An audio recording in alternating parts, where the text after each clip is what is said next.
On voulait revenir un petit peu sur ce qui s'est joué la semaine dernière du côté des GAFA qui ont publié leurs chiffres du troisième trimestre et qui l'ont sacrément payé en bourse puisqu'on a perdu la bagatelle de 1000 milliards de dollars de capitalisation boursière en l'espace de quelques jours après avoir annoncé donc ces résultats décevants.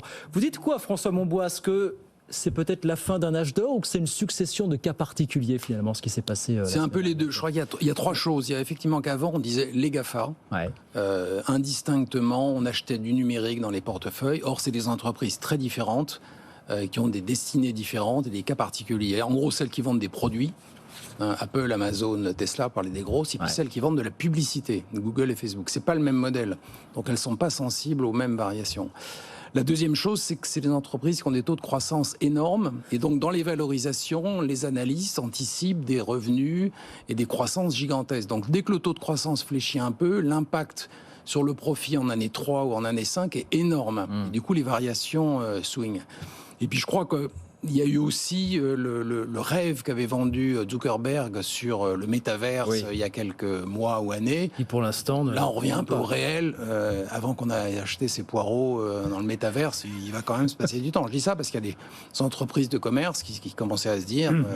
je l'avais vécu avec Second Life, moi, il y a 10 ans à la FNAC. On avait regardé... Dont on se souvient, on s'est tous souvenu de Second Life. C'était la même chose. Hein. Oui. C'était d'aller dans un univers virtuel pour faire ses courses. Mais des boîtes... Avec son avatar. Très sérieusement, travailler là-dessus. Donc j'ai l'impression que Metaverse, on est un peu là-dessus. Sur le jeu vidéo, oui, Metaverse, ça va être fabuleux.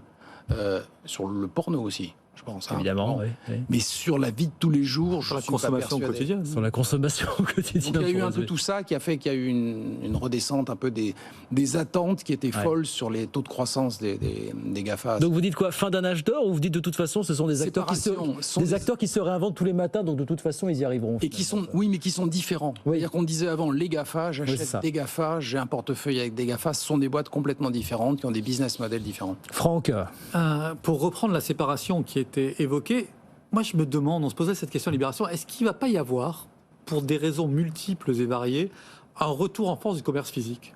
C'est-à-dire que post-Covid, cette envie de consommer physiquement dans des magasins, en touchant, je dirais presque sensuellement les produits, quoi.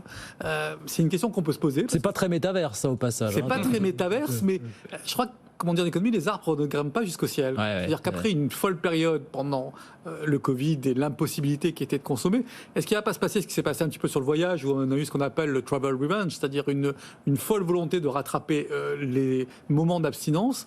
Est-ce que sur le commerce physique, ça risque pas de se produire, sachant en plus que bon nombre de commerçants physiques ont quand même beaucoup dopé leur offre omnicanale et cherchent à rattraper leur retard. Donc si on met bout à bout tous ces éléments-là, est-ce que ça n'explique pas en partie les difficultés qui peuvent être rencontrées, en tout cas sur le commerce physique? Après, sur ceux qui ont un modèle axé sur la publicité et qui vendent du contenu, est-ce qu'il n'y a pas là, mais c'est encore une question et sûrement pas une affirmation, un effet de la régulation? C'est-à-dire que l'Union européenne s'est emparée de ces sujets-là. Je pense notamment à la question des droits voisins qui intéresse quand même beaucoup les médias. Et donc, on a un environnement réglementaire qui est quand même de plus en plus contraignant pour ces entreprises, et les différentes amendes qui ont été infligées au titre de la concurrence ou du non-respect des droits d'auteur font peut-être aussi, ou remettent peut-être un petit peu en cause également le modèle de ces autres entreprises. Mais